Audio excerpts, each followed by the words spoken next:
नमस्कार दर्शक बंधु। आज मार्च रविवार 22 तारीख। आसतु गोटे गुरुत्वपूर्ण न्यूज उपर आम नजर रखा। आपण मान भल पाइबा स्वरूप गोटे गोटे लाइक निश्चित भाव रखिदेवे। तहरान 23 ईरान ब्रिटेन को एक कठोर चेतावनी देछि। यह कहिछि जे जदि ब्रिटेन अमेरिका को तार सामरिक घाटी व्यवहार करने को अनुमति दिए तेबे एपरी कार्य को संघर्ष रे सीधा सड़क संपृक्ति भाव में व्याख्या करा। ईरान वैदेशिक मंत्रालय अनुजाई उप वैदेशिक मंत्री अब्बास आराकती ब्रिटिश राजनेता यूवेट कुपरଙ୍କ सह फोन माध्यम कथा होई कहिसंती जे अमेरिका को सहायता करबा केवल परिस्थिति को आहुरी खराब करबा। मूलतः ईरान कूटनैतिक भाषा रे ब्रिटेन विरुद्ध रे मध्य आक्रमणर एक प्रच्छद धमक देछि।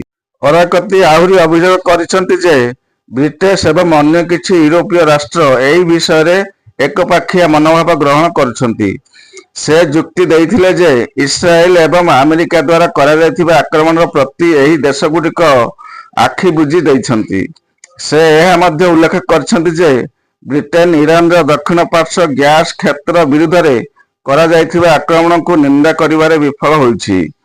विपरीत रे ब्रिटेन कहिछि जे यह अमेरिका को केवल प्रतिरक्षा आक्रमण उद्देश्य रे यार सामरिक घाटी व्यवहार करने को अनुमति देबे। ब्रिटिश प्रधानमंत्री कायर स्टारमर दृढ़ कहिसंती जे तांको देश इराक युद्धर भूल पुनरावृत्ति करने को चाहू नाही एवं ईरान विरुद्ध रे आरंभ होइथिबा प्रारंभिक आक्रमण रे शामिल नथिला।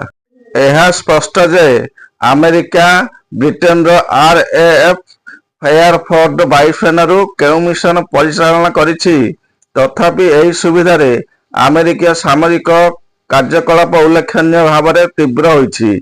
बीबीसी रो एक रिपोर्ट अनुसार अमेरिका बोमा विस्फोरणकारी विमान गुड़ी को बेस भीतर को एवं बाहर को बारंबार गति करुवा परिलक्षित होउछि।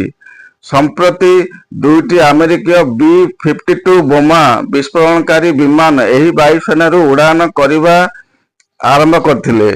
प्राय 15 घंटा धरी एक मिशन आरंभ होइथिला एवं परवर्ती समय फेरी आसथिले। जेतेबेले एही विमान गुड़िक प्रस्थान कला प्रत्येकटी एहार डेणा तले 12टी JSSM क्रूज क्षेपणास्त्र बहन करुथिला।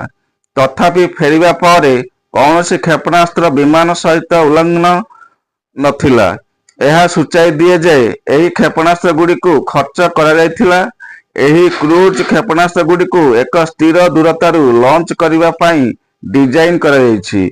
एहा फलरे शत्रु वायुसेना भेद करने पाई विमानर आवश्यकता दूर हो जाए। एही प्रोटोकॉल विमानर सुरक्षा सुनिश्चित करे, विशेषकर जेतेबेले एक शक्तिशाली वायु प्रतिरक्षा प्रणाली थिबा प्रतिपक्ष विरुद्ध रे कार्य करे। मध्य प्राच्य रे परिस्थिति द्रुत गति रे खराब हेउछि। आगामी समय रे एही संघर्ष आहुरी वृद्धि पाइबार आशंका करा जाउछि। इस्राएल प्रतिरक्षा बाहिनी IDF कहिछि जे सेमाने तेहरान रो नूर जिल्ला रे आक्रमण आरंभ करिसंती। शुक्रवार ईरान एवं इस्राएल परस्पर विरुद्ध रे क्षेपणास्त्र आक्रमण जारी रखिसंती। विलंबित रात्रि पर्यंत जेरुजलम एवं तेहरान उभय प्रबल विस्फोरण शब्द शुणा जायथिला।